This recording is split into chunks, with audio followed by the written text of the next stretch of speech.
خودی کی تیسری منزل خود اعتمادی۔ خودی کو پروان چڑھانے کے لیے تیسری اہم چیز خود اعتمادی ہے، یعنی انسان جب کسی اچھے اور عالی شان کام کا ارادہ کر لے تو اللہ تعالیٰ کی رحمت پر بھروسہ کرتے ہوئے یہ اعتماد و یقین رکھے کہ انشاءاللہ تعالیٰ میں اسے کر لوں گا، خود کو بے بس نہ سمجھے۔ جب خود شناسی کی توفیق ملتی ہے، اللہ تعالیٰ کی عطا کردہ عظمت کو سمجھنے کے ساتھ ساتھ یہ شعور بھی پیدا ہوتا ہے کہ میری تمام تر توانائیاں اور صلاحیتیں رب تعالیٰ کے کرم و قدرت سے ہیں،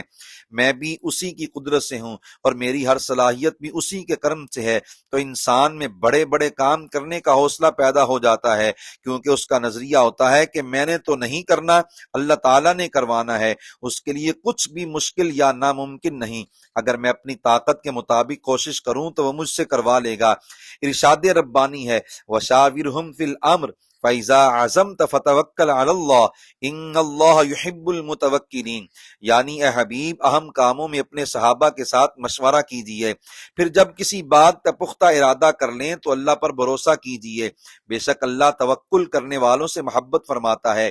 رب تعالیٰ کے کرم پر بھروسہ کر کے اپنے اندر اعتماد کا جذبہ پیدا کرنے والا شخص کبھی ناکام نہیں ہوتا۔ ارشاد باری تعالیٰ ہے وَمَن يَتَوَكَّلْ عَلَى اللَّهِ فَهُوَ حَسْبُهُ إِنَّ اللَّهَ بَالِغُ أَمْرِهِ،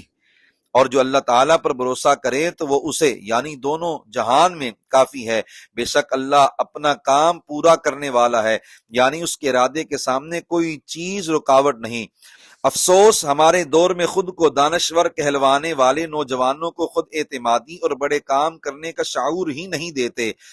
شاعر مشرق علیہ الرحمہ نے کہا اقبال یہاں نام نہ لے علم خودی کا، موضوع نہیں مکتب کے لیے ایسے مقالات، بہتر ہے کہ بیچارے مولوں کی نظر سے پوشیدہ رہیں بعض کے حوال و مقامات، محکوم کے حق میں ہے یہی تربیت اچھی، موسیقی و صورت گری و علم نباتات۔